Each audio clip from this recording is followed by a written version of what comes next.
Now that's all I have on how to ace Bmat Maths. Bmat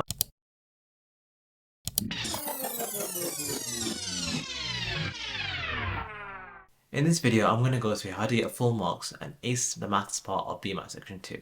The maths part I found was probably the most difficult part of Bmat section 2. And the reason why I've got 3 top tips for you is because, well, who doesn't love a rule of 3? Hey, I'm Hamzah, and I'm a third year medical student at the University of Cambridge teaching you how to get in the top 10% of the Bmat just like I did. The first tip is to make sure that you know your algebra. I can't drill that into you enough. Algebra comes everywhere, and you'll see it in questions like this, and this.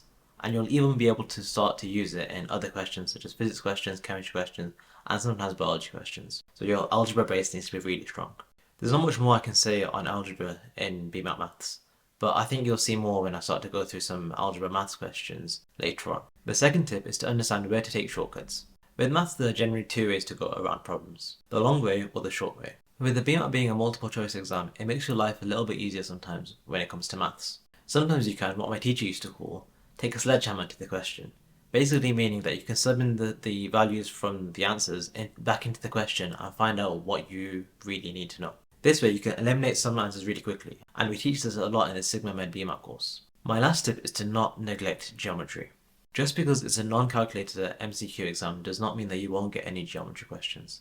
It's in the math spec, and so they have every right to ask you anything that they want on the specification.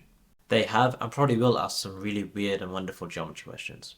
A lot more strategies to combat this can be found on the Sigma Med Bmat course. It covers everything you need fairly comprehensively, including the strategies that we use to get top marks in the Bmat, content for section 2, and essay examples for section 3. We found some of the third-party resources were lacking, and the assumed knowledge guide can sometimes be a bit much to trawl through. Hence why we made the course to kind of condense everything down and get all the high yield stuff all in one place. So please give it a skim through. The link will be in the description. Now that's all I have on how to ace Bmat Maths. Bmat Maths is something which is hard to teach, and so you sort of need to get advice from people who have done it before, like myself. But at the same time, we can't teach you the maths because a lot of it is problem solving and Olympiad sort of stuff. If you have any other questions, then please put them down in the comment section below. And if you have any questions that you want me to go through from the Bmat itself, then please let me know as well. And hopefully I'll start to put some walkthrough videos on my YouTube page. Thank you, and I'll see you next time.